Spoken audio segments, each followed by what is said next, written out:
ഞാൻ ഇന്ന് പറയാൻ പോകുന്നത് മനോഹരമായിട്ട് സംസാരിക്കാൻ സഹായിക്കുന്ന 7 പ്രധാന ടിപ്പുകളെ കുറിച്ചാണ്. നമുക്കറിയാം, പലർക്കും സംസാരിക്കുന്നതിന് ബുദ്ധിമുട്ടൊന്നുമില്ല. 2 സുഹൃത്തുക്കൾ തമ്മിൽ സംസാരിക്കുകയാണെങ്കിൽ ഒരു പ്രശ്നവുമില്ല. അല്ലെങ്കിൽ നമ്മുടെ ഏറ്റവും അടുത്ത സുഹൃത്തുക്കളോട്, നമ്മുടെ ബന്ധുക്കളിൽപ്പെട്ട ആളുകളോട്, കുടുംബത്തിലുള്ള ആളുകളോട് സംസാരിക്കുമ്പോൾ ഒരു തരത്തിലുള്ള പ്രശ്നവും നമുക്ക് നേരിടാറില്ല. പക്ഷേ ഏതെങ്കിലും ഒരു സദസ്സിൽ നമ്മളോട് എഴുന്നേറ്റ് നിന്നുകൊണ്ട് 2 വാക്ക് സംസാരിക്കാൻ പറഞ്ഞു കഴിഞ്ഞാൽ അപ്പോൾ തീർന്നു നമ്മുടെ എല്ലാം. ഏതെങ്കിലും സ്റ്റേജിൽ സംസാരിക്കാൻ പറഞ്ഞാൽ, ഈവൻ കല്യാണത്തിന് ആങ്കറിങ്ങിനാണ് നിങ്ങളെ വിളിക്കുന്നതെങ്കിൽ തീർന്നു. നമ്മുടെ ഏറ്റവും അടുത്ത ബന്ധുക്കളായിരിക്കാം, തീർന്നു. നമ്മുടെ എല്ലാ ആത്മവിശ്വാസവും അതോടുകൂടെ അങ്ങ് ഇല്ലാണ്ടായിപ്പോയി. ഓഫീസിനകത്ത് നമ്മുടെ മന്ത്ലി നടക്കുന്ന റുട്ടീൻ മീറ്റിങ്ങിനകത്ത് എന്തെങ്കിലും ഒരു കാര്യം പ്രസന്റ് ചെയ്യാൻ പറഞ്ഞു കഴിഞ്ഞാൽ അവിടെ നമ്മുടെ എല്ലാ ആത്മവിശ്വാസവും ഇല്ലാതായി കഴിഞ്ഞു. അതങ്ങ് ഇല്ലാതാവുകയാണ്, തീരുകയാണ്. അതോടുകൂടി മനോഹരമായി സംസാരിക്കാൻ കഴിവുള്ള ആളായിരിക്കും നമ്മൾ, മനോഹരമായിട്ട് കാര്യങ്ങൾ പറയാൻ കഴിവുള്ള ആളായിരിക്കും. പക്ഷെ എത്ര കഴിവുണ്ടെങ്കിലും ശരി, എത്ര പറയാൻ കഴിവുണ്ടെങ്കിലും ശരി, നമ്മൾ എഴുന്നേറ്റ് നിൽക്കുന്നതോട് കൂടിയിട്ട് നമ്മുടെ എല്ലാ കഴിവുകളും ഇല്ലാതാവുകയാണ്. മനോഹരമായി സംസാരിക്കാൻ കഴിവുള്ള ആളാണെങ്കിലും നമ്മുടെ എല്ലാ കഴിവുകളും ഇല്ലാതെ നമ്മൾ ഒട്ടും സംസാരിക്കാൻ കഴിവില്ലാത്ത ഒരാളായിട്ട്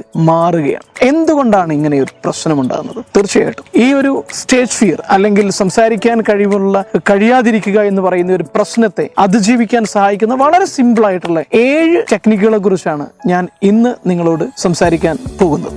ഏറ്റവും പ്രധാനപ്പെട്ടത്, നിങ്ങൾ സംസാരിക്കാൻ ആഗ്രഹിക്കുന്നുവെങ്കിൽ നിങ്ങൾ എഴുന്നേറ്റ് നിന്നുകൊണ്ട് ഏതെങ്കിലും ഒരു വേദിയിൽ വിളിക്കപ്പെടുക. ഇതൊരു പ്രസംഗത്തെ കുറിച്ചല്ല ഞാൻ പറയുന്നത്. പ്രസംഗം മാത്രമല്ല സംസാരം എന്ന് പറയുന്നത്.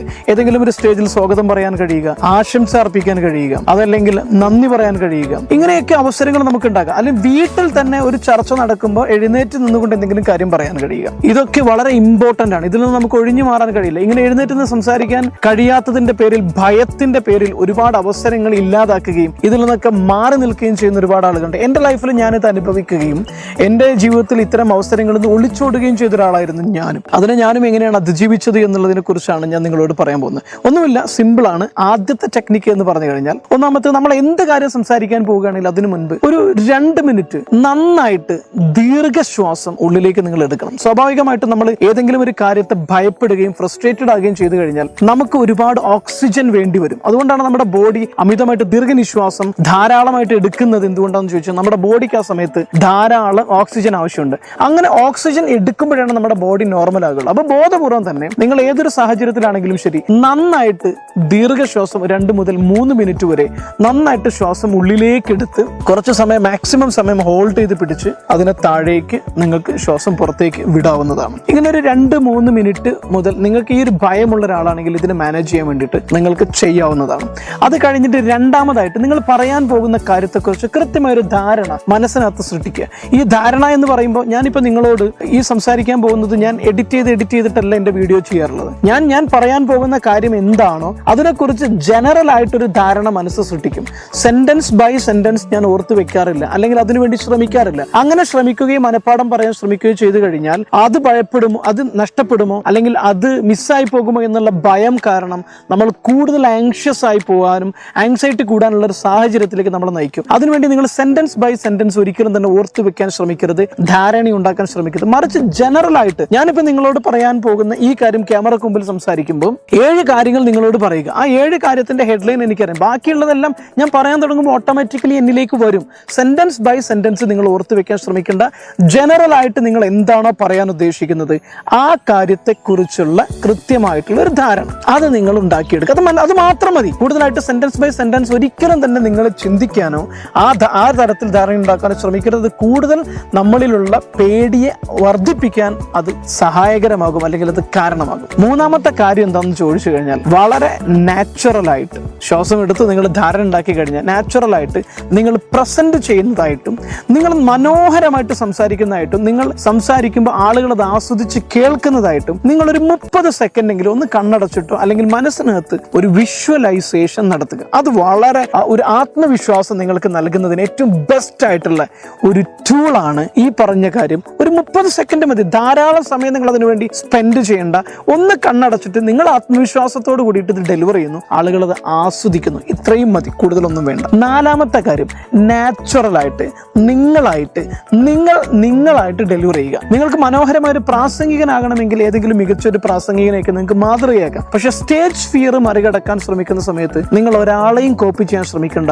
സ്റ്റേജ് ഫിയർ ഒക്കെ മറികടന്നതിന് ശേഷം നിങ്ങൾ കോപ്പിയിലേക്ക് മതി. അപ്പൊ അതുകൊണ്ട് നാച്ചുറലായിട്ട് നിങ്ങളായിട്ട് നിങ്ങൾക്ക് എന്തൊക്കെ ഗുണങ്ങളുണ്ടോ അതൊക്കെ പുലർത്തിക്കൊണ്ട്, നിങ്ങൾക്ക് എന്തൊക്കെ പോരായ്മയുണ്ടോ ഡോണ്ട് വറി, നിങ്ങളായിട്ട് തന്നെ നിങ്ങൾ എന്ത് ചെയ്യാം, മനോഹരമായിട്ട് സംസാരിക്കാൻ തുടങ്ങുമ്പോൾ ഒരു കാര്യം ഓർക്കുക. സ്റ്റേജ് ഫിയർ എന്ന് പറയുന്ന ഭയം, അതിന്റെ ആയുസ് എന്ന് പറയുന്നത് 30 മുതൽ 45 സെക്കൻഡ് വരെയാണ്. സ്റ്റേജ് ഫിയർ, രംഗഭീതി എന്ന് പറയുന്ന നമ്മളെ ഏറ്റവും കൂടുതൽ ഭയപ്പെടുത്തുന്ന ആ ഒരു അപകടം പിടിച്ച സാധനത്തിന്റെ ആയുസ് എന്ന് പറയുന്നത് 30 മുതൽ 45 സെക്കൻഡ് വരെ മാത്രമേ നമ്മൾ ജീവിക്കാൻ അതിന് കഴിയൂ. അത് കഴിയുമ്പോൾ നിങ്ങൾ അതിന് പുറത്തു കിടക്കും. ഈ ഒരു 45 സെക്കൻഡ് വരെ പരമാവധി ആയുസ്സുള്ള ഒരു ഭയത്തെയാണോ നിങ്ങൾ ജീവിതകാലം മുഴുവനും ഭയപ്പെടുന്നത്? സ്റ്റേജ് ഫിയർ എന്ന് പറയുന്നതിന്റെ ആയുസ് 30 മുതൽ 45 സെക്കൻഡ് വരെയുള്ളൂ. അത് മനസ്സിലാക്കുക.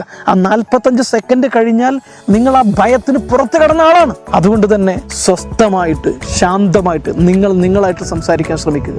സ്റ്റേജിൽ കയറി നിന്ന് പതുക്കെ തുടങ്ങുക. എല്ലാം കൂടെ നിങ്ങൾ പറയാൻ ശ്രമിക്കണ്ട. വേദിയിലുള്ളവർ അഡ്രസ്സ് ചെയ്യുക. സാവധാനം തുടങ്ങുമ്പോഴേക്കും ഒരു 30 മുതൽ 45 സെക്കൻഡ് വരെ കഴിഞ്ഞു പോകും. അതോടുകൂടെ നിങ്ങൾ ഫ്രീ ആകും, നിങ്ങൾ സ്വതന്ത്രനാകും, നിങ്ങൾ റിലാക്സ്ഡ് ആകും. ആ റിലാക്സേഷൻ തന്നെയാണ് നിങ്ങൾക്ക് സ്റ്റേജ് ഫിയറിനെ മറികടക്കാൻ സാധിക്കുക. പിന്നെ സംസാരിക്കുന്ന സമയത്ത് ഐ കോണ്ടാക്ട് എല്ലാവരും ഒന്ന് ഇങ്ങനെ നോക്കുക. നിങ്ങൾ 10 പേരോടാണ് സംസാരിക്കുന്നതെങ്കിൽ 10 പേരുടെ കണ്ണിലേക്കും മുഖത്തേക്കും ഒന്ന് നോക്കിയിട്ട് വേണം സംസാരിക്കാൻ. കാരണം അത് അവരുമായിട്ടാണ് നിങ്ങൾ കമ്മ്യൂണിക്കേഷൻ നടത്തുന്നത് എന്നുള്ള ചിന്ത അവരിൽ ഉണ്ടാക്കാൻ അത് വലിയ തോതിൽ സഹായിക്കും. ഐ കോണ്ടാക്ട് മനോഹരമായിട്ട് നിങ്ങൾ പുലർത്തണം. അത് വളരെ വളരെ ഇമ്പോർട്ടൻ്റ് ആണ്, മനോഹരമായി സംസാരിക്കുക എന്ന് പറയുന്നത്. ഇനി അടുത്തതായിട്ട് ഞാൻ പറയാൻ പോകുന്ന 6ാമത്തതായിട്ട് പറയാൻ പോകുന്നത്, സംഭാഷണത്തിൽ ഒരേ മോഡുലേഷനിൽ തന്നെ ഒരിക്കലും തന്നെ നിങ്ങൾ കമ്മ്യൂണിക്കേഷൻ കൊണ്ടുപോകരുത്. ഇപ്പൊ നിങ്ങളൊരു പാട്ട് നോക്കൂ, ഒരേ താളത്തിൽ ആരോഹണവുമില്ല അവരോഹണവും ഇല്ലാത്ത രീതിയിൽ ഇങ്ങനെ പറഞ്ഞു പോകുകയാണെങ്കിൽ ഒരു 2 മിനിറ്റ് കഴിയുമ്പോൾ ആ സംസാരം ബോറടിക്കാൻ തുടങ്ങും. ഞാൻ തന്നെ പറയുന്നത് ഇങ്ങനെ ഒരേ പാറ്റേണിലാണെങ്കിൽ കുറച്ച് കഴിയുമ്പോൾ നിങ്ങൾക്കും ഇത് കേൾക്കാൻ ഇഷ്ടപ്പെടില്ല. പറയുന്നതിനനുസരിച്ച് ആരോഹണ അവരോഹണ ക്രമത്തിനനുസരിച്ച് മോഡുലേഷൻ അറേഞ്ച് ചെയ്യുമ്പോഴാണ് നിങ്ങൾക്ക് ഈ ഒരു പ്രസംഗം അല്ലെങ്കിൽ ഈ ഒരു സംസാരം കേൾക്കാൻ നിങ്ങൾക്ക് ഇഷ്ടപ്പെടുക. അതുകൊണ്ട് തന്നെ നിങ്ങളെ കൊണ്ട് കഴിയുന്ന രീതിയിൽ അതിനൊരു മോഡുലേഷൻ കൊണ്ടുവരാൻ ശ്രമിക്കുക.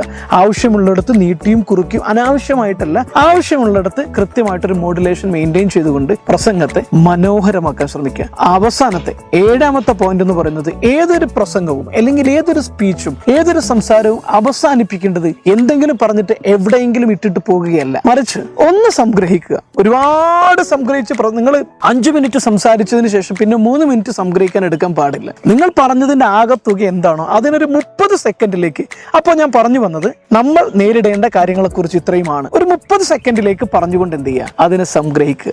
എന്നിട്ട് എല്ലാവരോടും നന്ദി പറഞ്ഞ് അതിനെ അവസാനിപ്പിക്കുക. ഇത്രയേ ഉള്ളൂ. വളരെ സിമ്പിളാണ്. കൂടുതൽ ടെൻഷൻ അടിക്കാൻ വേണ്ട. വളരെ സിമ്പിൾ ആയിട്ടുള്ള കാര്യങ്ങളാണ് ഞാൻ പറഞ്ഞു തന്നിരിക്കുന്നത്. ഈ 7 കാര്യങ്ങൾ നിങ്ങളുടെ പ്രസംഗത്തിൽ, നിങ്ങളുടെ സംസാരത്തിൽ നിങ്ങൾ ഉൾപ്പെടുത്തി കഴിഞ്ഞാൽ നിങ്ങൾക്കും മനോഹരമായിട്ട് സംസാരിക്കുന്ന ഒരാളായിട്ട്